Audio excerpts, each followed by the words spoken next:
10 jam 10 pagi sampai shelter 1 sama hampir mau maghrib. Lumayan kan, lama banget. Iya, kayak kan namanya juga jalan santai kita. Nah itu ngomong-ngomong, jalur itu gimana sih, ekstrim atau gimana tuh jalur di sana? Jalur di sana itu dari pos 1 sampai pos 1, pos 2, ya. pos 3 itu nggak terlalu ekstrim bang. Nggak terlalu ekstrim. Tapi memang lumpurnya dalam kalau hujan. Oh dia berlumpur kalau hujan? Lu dibilang lumpur sih nggak sih, kayak apa ya? Kayak ini pohonan nih. Iya. Daun-daun gitu, jadi diinjek agak melembes. Oh berarti disebutnya jalur basah kali. Jalur basah bisa dibilang gitu lah. Iya. Jalur basah lah bisa dibilang. Itu kalau misalnya habis hujan ya semata kaki bang. Mata kaki. Semata Lumayan kaki. ya. Lumayan tuh. Jeblok gitu. Terus itu dia pos 1, pos 2, pos 3, shelter 1, shelter 2, 2 bayangan sama shelter 3. Shelter 3 itu vegetasi buat kita makan. Kira-kira berapa sih itu pos di sana? Kurang lebih berapa? Ketinggian atau gimana? Posnya? Atau 4 atau sampai enggak. Dia shelter pos 1, pos 1 pos 2, pos 3. Bisa 3. Terus lanjut lagi ke shelter 1, iya. shelter 2, shelter 2 bayangan, shelter 3. Oh berarti ada jeda gitu kali iya. Ya? Oh.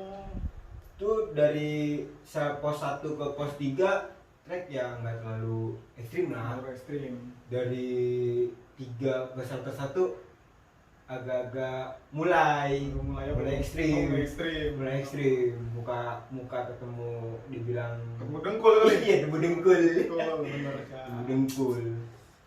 Berarti gunung perjuangan banget ya kalau kita naik Gunung Kerinci itu. Perjuangan ya. Ya, jangan pernah nyepelekan lah. Nyepelein gunung. Semua gunung. Ya. Jangan pernah sepelekan. Bener. Kita dari rumah memang benar persiapan, harus benar-benar siap semua, mental pun juga. Karena memang alam itu bukannya tandingan buat kita ya. Bro, nggak ada yang bisa ngalahin alam itu. Lu muncak itu sekitar jam berapa sih? Muncak itu gua sekitar jam 5 Jam 5 pagi. Jam 5 pagi. Sampai ke puncak? Sampai ke puncak itu jam 7 atau jam setengah 8 gitu. Jam setengah 8 lah kurang lebih. Jam setengah 8. Itu dari shelter 3 ya, gua bukan dari shelter 2, shelter 1. Kan gua ngecamp dua kali tuh. 2 kali ya. Di shelter 1 sama di shelter 3. Iya. Gua ngecamp. Lanjut. Dari shelter 3 baru gua muncak itu sampai Tugu Yuda aja. Tugu Yuda, di sana ada Tugu Yuda bang. Tugu Yuda. Ya, Tugu Yuda itu sejarahnya dulu anak organisasi atau anak Mapalak pecinta alam hilang karena kabut. Karena emang di sana kabutnya itu terlalu tebal atau gimana? Sampai mereka itu bisa kehilangan jejak kayak gitu. Mungkin terlalu tebal mungkin ya bang, sampai dia kehilangan rombongan atau mungkin dia juga kecapean, mungkin bisa jadi kan. Karena kecapean terus kabut, ya kan, suges mungkin atau gimana. Iya. Jadi wah udah ngeblank lah, dia udah nggak bisa dikontrol lah ininya, ya kan. Di situ ada 3 bang, makam di atas. Oh ada makam. Itu si Tugu Yuda, si Yuda itu. Oh berarti dia bentuknya kayak prasasti gitu? Iya. Oh. Modelnya. Iya. Dia modelnya orang-orang situ tuh yang dulu anak-anak pecinta alam di sana pada ya dibikin makam bang. Untuk nandain aja. Iya, untuk nandain ini bahwa si Yuda dulu pernah terjadi di sini. Mungkin gitu. Mungkin juga kan adanya hal kayak gitu, adanya prestasi kayak gitu mungkin juga buat mengingatkan kita juga kali ya. Benar. Gitu. Karena kita naik gunung itu nggak ceroboh gitu kan, untuk mengalinya seperti itu juga. Benar. Nah, apa yang lu pernah alamin nih waktu lagi pendakian di sana? Itu apa yang pernah kejadian-kejadian apa yang pernah lu alamin di sana? Untuk kejadian mistis sih, ya namanya di gunung ya, udah gitu nggak berpenghuni. Ada lah pasti ada. Ya gimana kitanya aja, mungkin temen dengar bang suara-suara ya aneh atau apa, tapi nggak di ini sama dia, nggak dihiraukan, dia biarin lah, mungkin dia kita hitungannya selagi kita nggak ganggu dia, mudah-mudahan dia nggak ganggu kita juga. Nah, kan tujuannya ke situ. Ya mungkin alhamdulillah sih kalau gue pribadi gue nggak nemuin suara-suara aneh atau penampakan aneh, enggak bang. Selama gue perjalanan di gunung-gunung yang pernah gue naiki ya, pernah gue mendaki, nggak pernah, alhamdulillah. Itu aja sih. Tujuan lu buat naik gunung itu sih apa sih gitu tujuan lu? Mempererat tali silaturahmi bang. Mempererat tali silaturahmi. Kita ketemu kawan, bisa jadi saudara atau apa, dan alhamdulillah di setiap kita naik gunung pastilah kita ketemu sama orang-orang lain ya. Kenalan, sharing, ngobrol, di situ jadilah kita saudara. Tali silaturahmi. Itu tujuannya. Tujuannya sih di situ. Sama ya kalau lagi penat lah, lagi ada pikiran atau apa, daripada kita larinya ke yang lain ya kan, mending kita naik gunung ya gitu. Tapi gunung itu bukan untuk pelarian kan, bukan dijadikan untuk pelarian naik gunung itu, tapi gunung itu untuk menjalin silaturahmi gitu. Apalagi kita untuk merasakan ciptaan Tuhan yang kayak gitu. Cakep bro. Lu bakal ada plan lagi nggak sih bro buat naik gunung lagi gitu, atau tahun ini atau tahun depan gitu? Insya Allah sih bang, gua ada planning.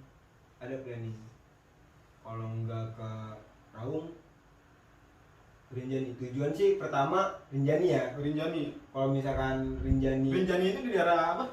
Lombok. Oh Lombok ya? Lombok. Rinjani. Kalau misalkan di Rinjani agak meleset atau ada yang kurang, Solo Keraung. Iya. Jadi budget atau apa. Mudah-mudahan gue doain dia bisa Keraung bro. Amin. Itu penting, intinya mah safety itu yang utamakan itu. Mungkin bro lo ada pesan nih buat di luar sana gitu kan, ya untuk berbagi lah. Oh iya. Pesan. Nih buat para pendaki juga ya bang. Iya. Banyak banget nih sekarang pendaki-pendaki yang menghilangkan sampah di trek lah, di tempat-tempat apalah ya kan, dan orang pada berak bang, berak lah kita bilang berak kali ya. Siap ya kan. Ada berak sembarangan banget, aduh. Jadi tuh kalau misalkan kita pengen berak atau apa ya minimal kita gali dulu lah ya kan, kotoran kita gali biar pendaki-pendaki lain juga nyaman, terus juga nggak keinjak, nggak risih. Benar. Terus yang utama sih sampah sih tuh. Karena memang sampah itu sampai sekarang itu memang paling nomor satu ya. Yang sampai sekarang itu belum ada untuk memecahkan persoalan sampah ya kan di gunung itu. Karena yang gue pernah lihat ya di gunung bro ya, itu kan sampah itu ngejibun, ngejibun banget gitu kan. Tapi kenapa sih pendaki itu nggak untuk punya inisiatif untuk menurunkan itu gitu? Dan alhamdulillah kita kemarin di Kerinci itu bawa bang sebagian sampah pas turun ya, tapi pas naik enggak lah. Sebagian? Iya, enggak. Satu kelompok kita tuh. Kemarin ada sampah kita angkut, kita bawa turun. Mana sih alhamdulillah kayak gitu di Kerinci. Tapi di gunung lain mungkin orang-orang nggak tahu orang lain. Tapi masalah persoalan sampah itu memang kita balik lagi kesadaran diri kita sendiri kan gitu kan. Karena kalau misalkan nggak ada kesadaran buat diri kita sendiri, mungkin sampah itu bakalan kita lupain aja gitu kan. Yang ada akhirnya dampaknya kan kotor ya kan, gunung itu rusak kayak gitu kan.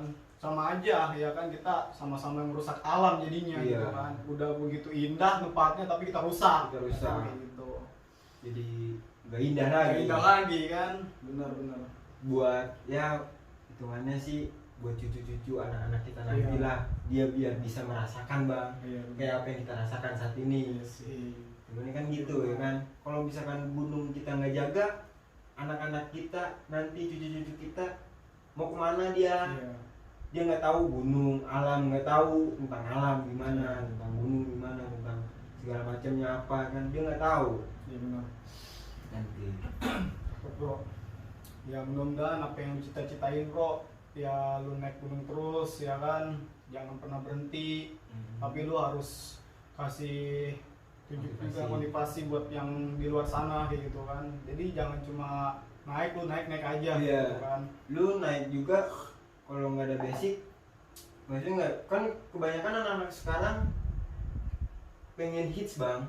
Ya pengen cuma tren aja ya. Tren aja, pengen hits. Ya. Gua bawa dia anak gunung nih, bawa ini. Ya gua bukan anak gunung sih, gua juga bukan anak gunung, tapi gua suka dengan alam liar. Alam liar gua suka dalam hitungannya gitu.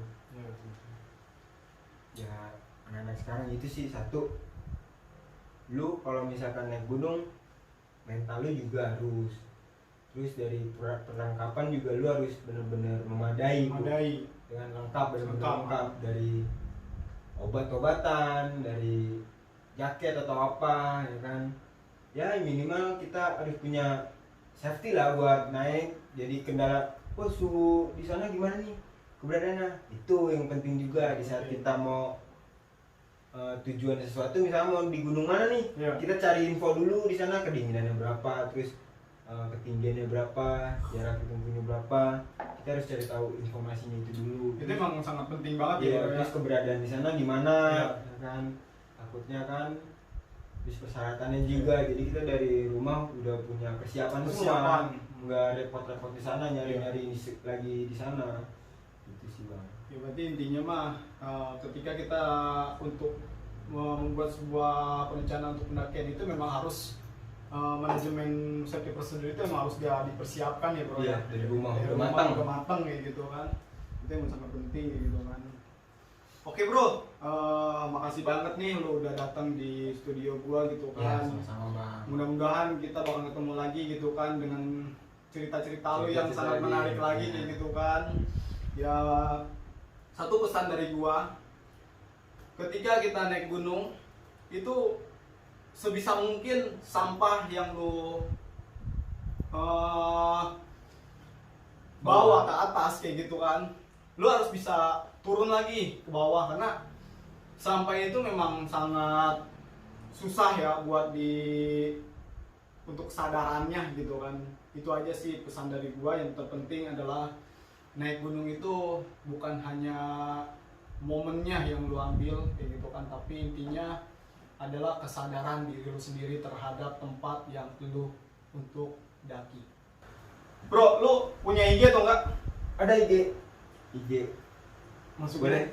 IG gua Rifki Hapsari _ nih di bawah tadi, Rifki Hapsari _ Siap, nanti di follow ya. Siap, aman itu. Aman. Udah gitu aja dari kami, mudah-mudahan bermanfaat buat kalian di sana. Jangan lupa subscribe, like, dan komen, dan jangan lupa tombol loncengnya di pin chat. Itu aja dari saya. Assalamualaikum warahmatullahi wabarakatuh. Ngomong-ngomong, gue denger nih ya. Udah ngomong-ngomong, denger kan? Iya, gak bisa ngomong. Lu? Enggak. Iya kan? Iya.